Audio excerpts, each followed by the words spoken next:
Bear with me on that one, because I've relived that thing so many times, you know, that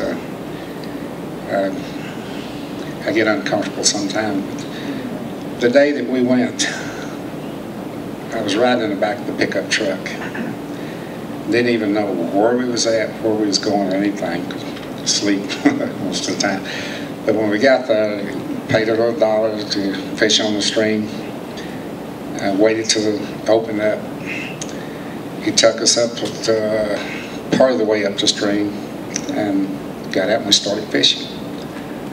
I caught my first trout I've ever caught in my life there, second trout.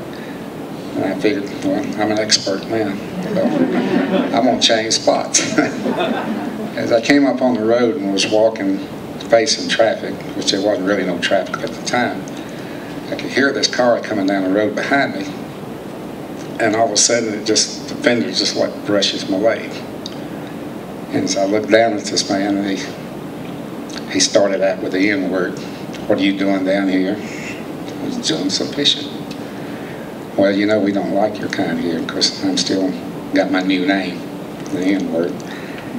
And I said, "Well, I'll be leaving here in a minute." He said, "Okay. If I see you again, you're dead, you know what?" I said, "Okay. Did you read that sign downtown?" I said, "What sign?" It says, you know, "N, read and run." I said, "No, it's in the back of the truck." So I wasn't seeing no sign, but if I'd seen the sign, it wouldn't have done me no good, because I can't read no hand. Just to be smart. He left, but he warned me that what he was going to do.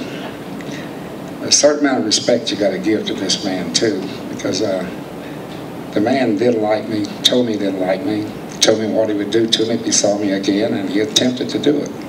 A certain amount of respect go to him. I respect him more than I do the people that will grin in your face, then hate you behind your back. That's hard to deal with, but you know it happens. But later on that morning, we was further up the stream.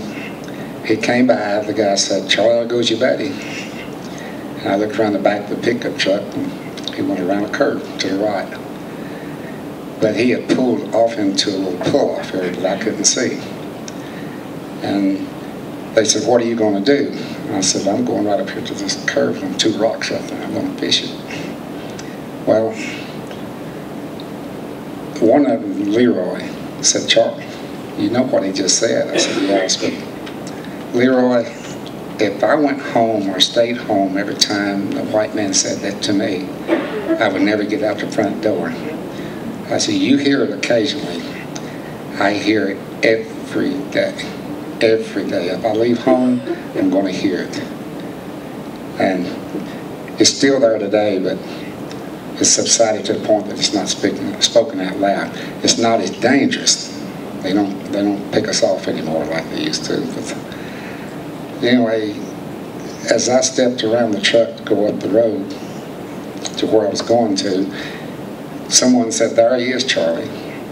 And I looked around to see where their eyes were looking at, to see where he was at. And I looked up the road, and he was behind a little bush in the pull-off area. And he's a little over a football field length away from me at this point. And they said, "What are you going to do?" And I took my pole and pointed to those 2 rocks and said, "I'm going right there to fish." Yeah, if anything's going to happen, the good Lord's with me. And if he ain't, I guess I'm gone. Had no idea the man had his intentions of shooting me. You know, you don't get shot just because of the color of your skin. There's no way. I'm going to have to fight him, you know, fist to fist, or he's going to come out with a stick, or he's going to throw rocks. I was in pretty good shape at the time, because I was getting in shape because I had a tryout for the Kansas City Chiefs to play pro football. So I wasn't worried about him whipping me. Not with alcohol on his breath, at least. As I took more steps forward, reached the point to where I wanted to fish, my leg went out from under me, my left leg. Because you're going to read some articles that's going to say my right leg. I think the court documents say my right leg. No, I think it was in that first story, it said the right leg. Right. It's in my left leg, trust me, I know. But, you know, we look at TV a lot, and you hear the pow and then you see a big splatter. Well, it's not that way when you get shot. The bullet will hit you, and your mind, your central nervous system goes immediately to where the pain is. The subconscious picked up the pow, because I wasn't looking at the guy when he pulled the trigger. And I was literally looking for a stinger in my leg after I pushed myself up off the ground, thinking it was like a mad hornet on steroids. I mean, man, this hurts. And then it started hurting in the back of my leg, and I'm thinking, well, it's got to have a stinger this long, you know. And then someone says, Charlie, did he just shoot at you? Or you just got shot or something like that? And when I heard the shot part, then my mind started working, my subconscious played that power back to me. Then I put the power and the pain together and realized, I believe I'd just been shot. And when I looked up, he was coming down again. And to see that arm recoil and then hear the pow, then you grimace, waiting for that bullet to hit you. That was probably the most painful thing of the whole ordeal, was waiting for that bullet that's missing you to hit you. And it was when I was in the hospital that I realized that when you hear the sound, the bullet's already past you. So that's a good sign if it hasn't already hit you. And you do a lot of thinking, you know, realizing that, man, what just happened? And then I started hollering for my friends. At that time, there was 2 boys. I would love anything if they would read this story and they could show up. I would love to hear them, how they felt. They had to have been scared, but I remember telling them to get down, and they ducked down under the bank. When I looked back at this fellow, he raised his arm, and he's either run off 1 or 2 shots and went up the mountain. At that point, I realized that I was in big trouble, because my friends that I was hollering to come and help me wouldn't come because they was afraid. They said, they hollered to Charlie, we can't, because he's still out there with a gun. And the only thing I could do is get out of the center of the road. So at that point, the bullet had pinched a nerve in my leg, and I didn't have no control from waist down. So I had to fall back to the ground, crawl over to the bank, figuring that if he come over to the bank to shoot me again, then maybe he'll slip and fall and come down. At least I can get a chance to get my hands on him. Your mind does a whole lot of things at that point, because you're a sitting duck. And here's a man that's done shot you just for no reason at all. Well, you know that your chances are not very good. Anyway, I literally had to crawl back down the road to the truck, get in on the passenger side, push the clutch in, let it roll back a little bit, let the clutch out.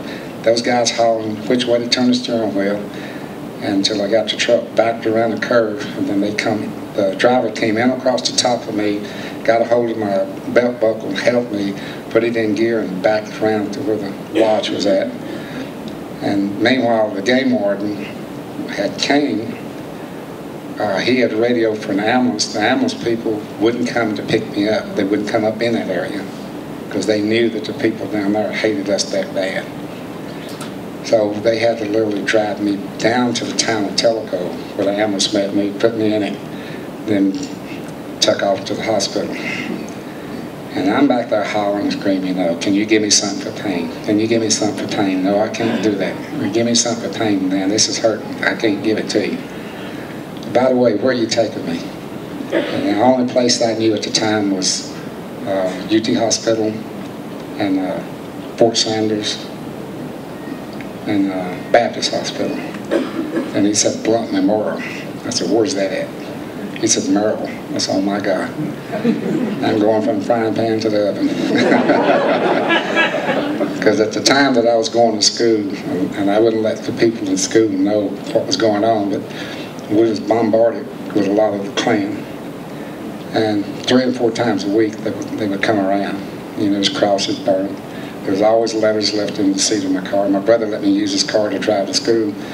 I quit driving his car because I got tired of the letters being in the seat. I started walking to school every day.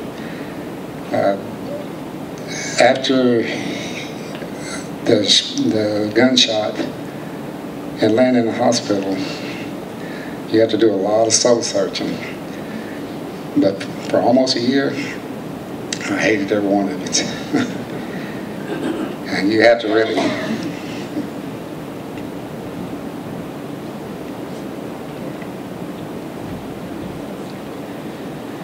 You have to ask the Lord to help you.